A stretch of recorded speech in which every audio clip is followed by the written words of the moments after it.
This is Dorie Clark, and we are here with the weekly Newsweek interview series Better, where we talk to smart and talented people about how you can improve your business and your life. Today, we're here with Jon Levy. He is the author of the new book, You're Invited, and we're going to be talking about how to cultivate influence. Jon, it's great to have you here. Dorie, I'll show up literally anywhere to hang out with you. So thank you for having me on. Amazing. Well, thank you. So, Jon, I want to start out. You have some of the most memorable backflap book copy that I have come across. I just want to read this verbatim because, frankly, it made me laugh out loud. Behavioral scientist Jon Levy had no money, reputation, or status, but was able to convince groups of Nobel laureates, Olympians, celebrities, Fortune 500 executives, and even an occasional princess to not only give him advice, but cook him dinner, wash his dishes, sweep his floors, and then thank him for the experience. I love that. I think it makes you sound possibly a little more lame than you are, Jon, because you're actually a pretty cool guy. But I love that description. So give us a sense here. How did you get started in this quest? Why did you get started? And what form did it take, my man? Well, the first thing was when I was in my late 20s, I was the stereotype of like not living up to my potential, whatever that means. I was broke, overweight, kind of lonely. And I had come across this crazy study by Nicholas Christakis and James Fowler. They were curious about the obesity epidemic. And they were curious, does it spread from person to person like a cold, or is it a percentage of the population like Alzheimer's? You don't get Alzheimer's from hanging out with people who have Alzheimer's, to the best of our knowledge. And what they found was startling, that if you have a friend who's obese, your chances increase by 45%. Your friends who don't know them have a 20% increased chance, and their friends have a 5% increased chance. And that's true for happiness, marriage and divorce rates, smoking habits, voting habits. So I realized if I really want to impact my life, rather than beating myself up for not being able to accomplish all the things I want to, maybe it was about surrounding myself with the type of people who I really admire and respect. And so I kind of got obsessed with this idea of how do I not only connect with people, but build a community, bring them together so they can positively impact each other. And I ended up launching this crazy dinner. 12 people are invited. They're not allowed to talk about what they do or give their last name. They cook dinner together. And when they sit down to eat, they play a guessing game and they find out that they're sitting with all these fancy people, Nobel laureates, Olympians, celebrities, Grammy Award winners, and even the voice of the dog from Who Let the Dogs Out, which is kind of funny. It's an actual. You can't beat that. Yeah. So that's kind of the backstory. And I've hosted over 227 dinners in 10 cities in 3 countries and hosted thousands of guests. And it's really been a privilege and to get to know them. That's amazing, Jon. Thank you so much. And I just want to say hi to some of the great folks who are tuning in. Please feel free to type into the chat box and let us know who you are and where you are dialing in from. We have Kimberly here. We have Karen from Boston. We have Cheryl from Minneapolis. We have David from Indianapolis. We have Harsha from London and many more. So welcome. And please feel free to type your questions for Jon Levy into the chat box. He's the author of the new book, the New York Times bestseller, You're Invited, The Art and Science of Cultivating Influence. So, Jon, one of the themes that I want to push on that you were alluding to is that in these dinners of well-known people, celebrities that you have put together, the Olympians, the business people, the entertainers, you focus on anonymity. That seems to be an important part of the experience. Why did you decide that needed to be a cornerstone? What does that accomplish, and how does that lend itself to group cohesion? So I think it's really great that you notice that. The beauty of anonymity is that, especially in a culture like New York, where I got started, everybody's all about their status. But if we want to really create deeper and more meaningful relationships with people, we want to take the hierarchy out. And so the first thing we did was we said, okay, everybody's now on an even playing field. You don't get to talk about your resume. You don't get to have your stump speech that you've said 1,000 times. You're going to have the kinds of conversations that you have with your best friends, right? You're going to talk about things like your vacations and what your kids are up to and your hobbies and what you're really excited about. And then we did an additional thing, which is there's this really weird quirk of human behavior called the IKEA effect. And the IKEA effect says that we disproportionately care about our IKEA furniture because we had to assemble it. Turns out anything we put effort into, we care about more. And so not only did we have anonymity to even the playing field, we then have the guests cook together so that they invest effort into one another and their relationship. And as a byproduct, they end up bonding really deeply and talking about the things that really matter to them. I think that's a really interesting point. And having attended some of your salons, which is another sort of variation of the events that you run, I can say that it's a very cool experience. Now, one of the big things, of course, that's impacted all of us, Jon, over the past 18 months has been COVID. I know that during COVID, hosting dinner parties of strangers probably not the thing Not a to good do. idea. No. So I know that you, like a lot of people, pivoted to virtual during that time. Can you talk a little bit about that? Like how were you able to continue forming a cohesive community of people virtually? What did that transition look like for you in terms of cultivating and curating the events? So it's interesting. I really had to do two things. One is community and giving people a sense of belonging comes from consistency. So we knew we had to do something, especially with people feeling so lonely and isolated. But what we kept seeing was that companies would take their in-person experiences and put them online, and they would just be terrible, right? You'd be sitting at the back end of an 800-person WebEx, seeing some third-rate recording of a concert, wondering why you're just not watching it on YouTube or the Tiger King, because that was around at the beginning of COVID. So we really started unpacking and looking at the behaviors that occur in person that we tend not to do online. And what we found is that there's kind of three things that are intrinsic about in-person experiences. The first is that we expect to be entertained and enlightened. You go to a concert, you go hear a talk, right? You get some information or you're entertained by the experience. The second, though, is there's a fundamental characteristic of being around people and the potential for connection. So when you listen to a concert on Spotify and you go in person, the experience is completely different because you have the potential for connection or just being around the energy of other people.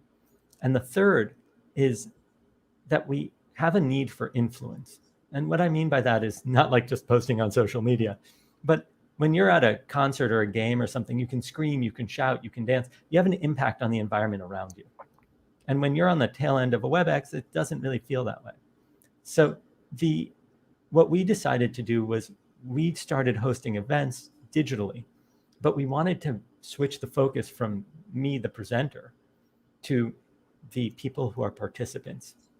And so people would come on and we'd immediately send them into small 6-person breakout rooms so that they can make new friends, so that they can get a sense of connection and influence. And we also gave them prompts so that it would catalyze conversation so it wouldn't feel as awkward. And then we did kind of fun things. We'd have 2 talks and people can ask questions and interrupt and all that. We'd have about 150 people on. And then we'd have a game show where we split people up into teams to compete. And games on digital platforms are phenomenal because they bond people quickly and they create a sense of belonging within the groups. So it was people were staying on sometimes 4 or 5 hours, and like we were averaging at one point I think 2, almost 3 Nobel laureates per event, which is crazy. That's incredible, and especially because your events start a little later. I think they're typically on West Coast time, so people are very committed. I saw with my own eyes. Even people in the East Coast were sometimes staying up to like 2 or past. 3. It was crazy. Yeah, that's amazing. Well, speaking of great people and great participants, we want to say hi to some of the people who are tuning into our conversation with New York Times bestselling author Jon Levy. His book is You're Invited: The Art and Science of Cultivating Influence. And so we wanted to say hi to, we have a LinkedIn user from Maine. We have Zita from Newbury, England. We have Kimberly from Charleston. We have Kristen from Dallas, Marion from Atlanta. We have Krishna Priya from Toronto. We have Arsalan from Kurdistan, Iraq. Hello. Wow. We've got Catherine from Atlanta and Michael from Hudson Square, New York. We're so glad to have all of you here and more. And please feel free to type your questions for Jon into the chat box. If you're interested in learning more about Jon Levy and his work, you can go to his website. It's jonlevytlb.com, and his book is You're Invited. If you want to make sure you never miss one of our weekly Newsweek interview series, go to my website, dorieclark.com. You can sign up, get a free self-assessment. You'll be added to our email list where you get regular reminders about our fantastic guests. So, Jon, one question that I had for you, I'm curious. The subtitle, of course, of your new book is The Art and Science of Creating Influence. And I'm curious, how does building community connect with influence? What links those two pieces, and how do you do that more effectively? Oh, that's so interesting. Okay. So I think the first thing we want to understand is that most of the things that we care to influence, which means the ability to have an impact on a person or an outcome, aren't what most people associate the word influence to. Usually we think of like Instagram or a large following on LinkedIn or something like that. But the kind of influence that most of us care about are having our boss see our ideas and take them seriously, or getting a client to appreciate the work that we've done, or getting our kids to eat a healthy meal. That kind of influence actually doesn't require a large social media following. That kind of influence is defined by three characteristics, I would argue. One is who we're connected to, because if we're not connected to somebody, it's really hard to influence them. It's possible, but it's just really hard. The second is how much they trust us, because if I don't trust you, I'm not going to opt in to be influenced by you. And the third is the sense of community that we share. And here's why. You'll notice that the closer you are with people, and the more they're connected to each other, the greater impact you have on one another. Just like in the study I discussed at the beginning of the interview about the spread of ideas in communities. If you have a project you want to promote, or you're trying to get the attention of specific people, the number of contacts and how connected they are has a huge impact on that. Fundamentally, for human beings, community and belonging are the reason that we survived. We are not the fastest or the strongest animals out there, but what we are is better at working with each other. And that really defines our influence to a large degree. That makes a lot of sense. Thank you, Jon. And a great question came in from Krishna Priya, who wondered, hey, Jon Levy, amazing stuff. And it is.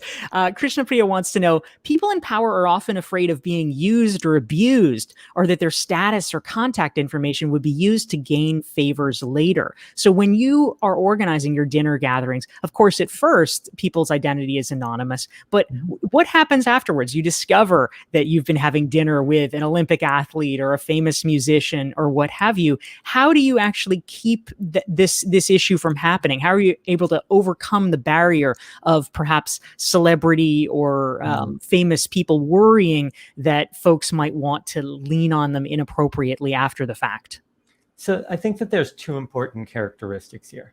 One is that when you've developed a relationship based on trust, and by cooking together or doing some kind of activity, it could be anything from working out together to taking an art class or doing a hike or something like that, then these things end up increasing the level of trust between you and, let's call them the celebrity, the business person, whatever it is.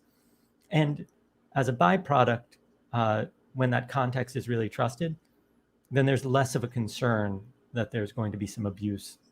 The second element is that overwhelmingly, most of the relationships that come from this have no business opportunity. So if someone's an Olympian and the other one is an astronomer, there's no business opportunity there. You're becoming friends to be friends. So it really allows for a community to foster. And as a byproduct, that base level of trust reduces the concern that anybody's going to be taken advantage of. I'd also like to add one additional thing, which is that even though we talk about trust a lot, most of us don't really understand what it's made of. And I didn't understand this till I was doing research for my book and came across something called the Trust Project. And at Kellogg, and led by this brilliant researcher. And what became clear is trust is made of three things. It's made out of competence, your ability to do something; honesty, that you're truthful; and the third is benevolence, that you have other people's best interests at heart. Now, what's interesting is that they're not all equally valued. If you are, if let's say your coworker comes in and has a great reputation, but does a terrible presentation one day, you wouldn't say, oh, they're incompetent, we can't trust them. You'd say, oh, they had a bad day. But if a different coworker you found out lied to you, you would probably begin to doubt everything that they have said and everything that they say moving forward. So you can see we value honesty higher than we value competence. Now, here's a weird loophole. Dorie, imagine the two of us are walking down the street, okay? And you say, Jon, hey, do you mind if I go pick something up from a friend's house real quick? It'll just be a quick stop. And I'm like, sure, no problem. When we get there, they open the door and 40 of my closest friends jump out and scream, surprise! Now, I want you to notice, Dorie, you just lied to me, right? Indeed. Yeah, but it would be really weird if I turned to you and said, Dorie, you just lied to me. We can't be friends anymore. And why is that? It does seem unlikely. I suppose it would be because the lie was intended to have a beneficial outcome for you. Exactly. So you can see we value benevolence, that you have other people's best interests at heart, above honesty, and honesty above competence. Now, in most of our culture, we lead with competence. Our servers are up 99.999% of the time. And that's fine. It's important to demonstrate competence. But if we lead with benevolence, something like, Dorie, I know you have awesome resources for people on your website. And that's where you really get to show the world all the incredible work that you do. We're not going to let anything happen to your site. We're going to host it, and it's going to be on our most secure servers, because I know how important it is for people to have access to all the knowledge and resources that you possess. You can count on us for that. Now, you'll notice that one was leading with benevolence and the other one was leading with competence. And so as a byproduct, my hunch is that you'd feel more comfortable when people lead with benevolence. Yes, good pitch, Jon. That's a great tip. I love that. So, sorry, go ahead. Just to finish that thought. So at the dinners, what we really look for is how do we build relationships that lead with benevolence? And by building trust without status, we're really able to do that in a kind of unique way. That way, people feel safer in general with each other than they would if they met at like some networking event or something. Yeah, that's a really useful point. Thank you for that distinction. And I wanted to turn to a related but slightly different issue. Harsha from London chimed in, and he was curious, is it possible to apply Jon's approach to the job search process or assisting your career progression while you're employed? How does all this factor into to one's career or job search? Oh, I think it applies perfectly. I think it was even a LinkedIn study that found that most people get their jobs through loose ties, people that they kind of know. And the fact is that the more people you're connected with that are, let's say, that are in positions to support you, the better situation you'll be in. So the question becomes then, okay, let's say I know somebody slightly, how do I get them to maybe like or trust me more or want to get involved and support me? And this is a really kind of funny quirk that I call stacking. And it works like this. Dorie, if I stop you on the street and ask for directions and I'm a complete stranger, you're a nice person, so you'll probably give them to me, but most people won't. Like, it's just a thing, right? Especially if they're complicated. But if I first ask you for the time and then ask you for the directions, you will. And that's really weird because I've asked for more in total, and yet you were willing to give it to me. And this is a well-known study that was done. And the reason is that once somebody puts a little bit of effort into our relationships, then we are viewed as somebody worthy of effort, and thereby they're willing to put in more. So as we're looking for jobs or looking to connect in business, one of my recommendations is, obviously, if we want to be trusted, lead with benevolence and make sure that there's reciprocity in everything that we do so that there isn't this feeling of that we're just takers. But if I wanted, let's say I didn't know Dorie and I wanted to develop a relationship, I'd probably start off with something really small, like, "Hi, Dorie, and send you a message that says, 'Hi, Dorie, I've read your books. I love them. I've been watching your show on LinkedIn, and I love it. One thing I haven't seen the answer to is this, or is if I were to only read like 2 books this summer besides yours, which ones would they be?'" And so it's a really quick answer that's a minimal amount of effort. And then once I get that advice and I fulfill on it, I would come back and say, "Oh my God, that was so helpful." And then I'd ask for something just slightly bigger. That way, I get these continual feedback loops of effort, and then I offer support as well. And so I think that kind of stuff tends to work really well. Yeah, I love that. It's a super practical tip, Jon. I've noticed just to build on that, maybe you have as well. My personal life hack on the streets of New York City, where we're kind of constantly accosted by people, is that whenever anyone comes up to you and says, "Can I ask you a question?" I have learned to actually say no and blitz past them. And the reason I do that is that if someone actually has a legitimate question, like, "Hey, where's the Empire State Building?" or "Hey, what time is it?" they'll just ask it. Whereas if they want to have a pitch, they need to get enrollment beforehand. Yes. "Can I ask you a question?" Very smart. Yeah, so I've learned to be like excruciatingly rude, which is painful, but I know where they're going with it. Yes. I'm so sorry. I'm really busy. I have to go read these tweets on my phone right now that I had in my pocket. It's Yes, an emergency. very busy. Absolutely. So we are here with Jon Levy. He is the author of the best-selling book, You're Invited. And if you want to learn more about Jon and his work, go to his website. It's jonlevytlb.com, and you can find out more. And again, if you want to learn more and get plugged in for all of our weekly Newsweek shows, you can follow me on LinkedIn. Just go to dorieclark.com/LI and you will get regular updates. So, Jon, a great question came in from Anna. She wants to know, she says, what can organizations and projects do to improve the culture and the way that the culture is influencing people? Now, if I'm not mistaken, I believe that you actually have been brought in as a corporate consultant working with companies on some of these issues. What have you learned in that process, and what can you share with us? So this is really interesting because things have changed a lot as a byproduct of, let's call it, hybrid or remote working. If we want to really have an impact on company culture, it really, first of all, depends on the company. Some cultures thrive in ways that I would never expect. But in general, it's a byproduct of having people have a sense of belonging, right? When you feel safe in the environment and that you're a part of it, then you're going to want to stick around longer and want to invest more effort. In fact, Google did this study called Project Aristotle, where they asked, what is the greatest predictor of team success? And what they found was really interesting. You'd expect it to be like you take a bunch of geniuses, throw them in a room with a bunch of money and figure out a solution to something. But it turns out that that's not the great predictor. It turns out it's something called psychological safety. So psychological safety is the feeling that you can express your opinion, even if it goes against the popular opinion of the group, without any ramifications, like you're not going to be kicked out or shunned or made fun of. And this is critical. And it's critical for a few reasons. One is that we like to talk about how important diversity is.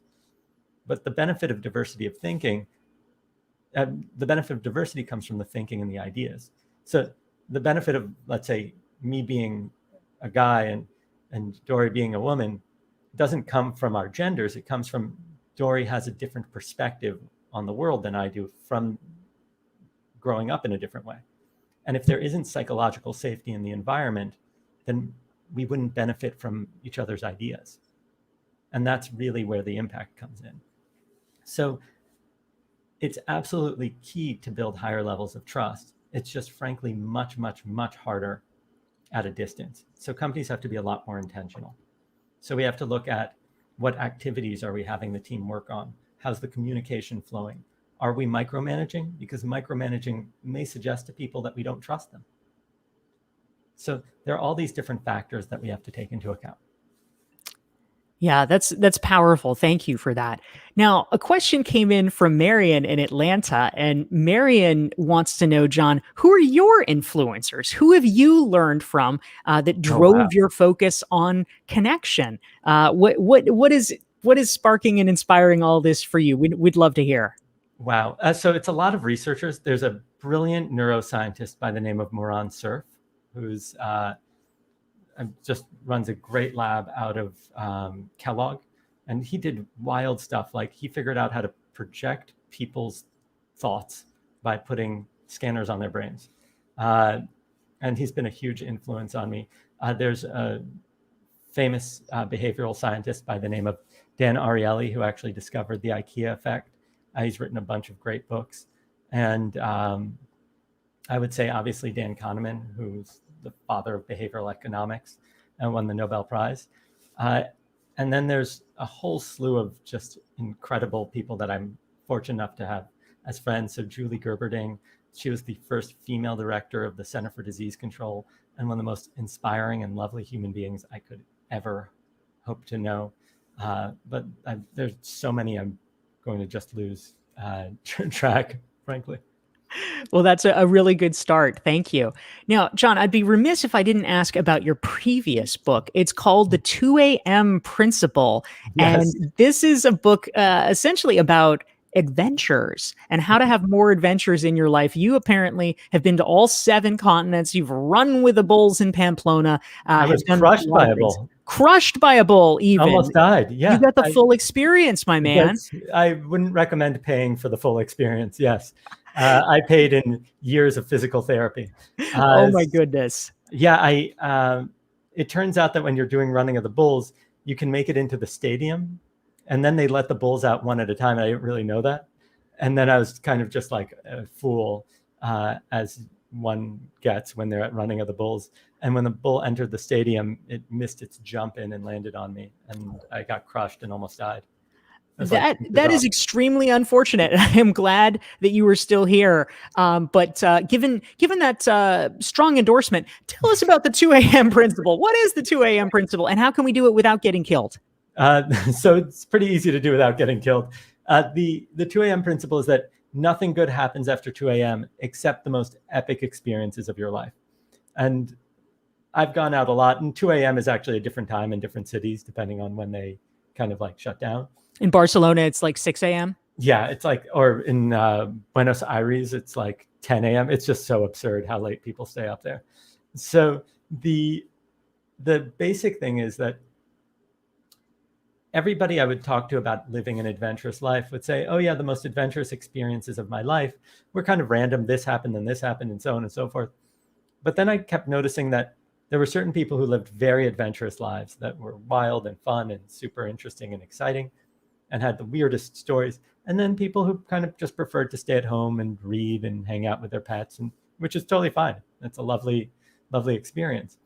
But I couldn't accept the idea that it was random. There had to be kind of like a method to the madness, because certain people kept having crazy experiences and certain people didn't. So I spent several years kind of just breaking down the science and found that every adventure follows a predictable 4-stage process. And each stage has specific characteristics that when you apply them, actually makes life exciting. And I want to point out, adventure is lovely because I view it as a catalyst for personal growth. An adventure is an experience that's, 1, exciting and remarkable. It's worth talking about. 2, it possesses adversity and or risk, preferably perceived risk, which is the difference between what happened to me in Pamplona and hopefully the type of adventures that you partake in, Dorie. And 3 is it brings about growth. The person you are at the end is different than the person who started. And that's the beauty for me of an adventure, whether it's traveling to Pamplona and Antarctica or, going out for a wild night with friends in New York or wherever. It's that the experience fundamentally pushes us past some kind of social, physical, or emotional boundary. And as a byproduct, we've grown from it. I love that. Thank you very much.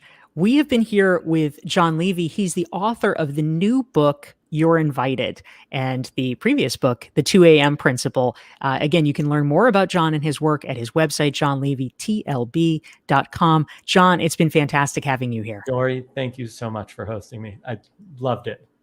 Thank you. See everyone next Thursday, noon Eastern, 9 a.m. Pacific, and take care.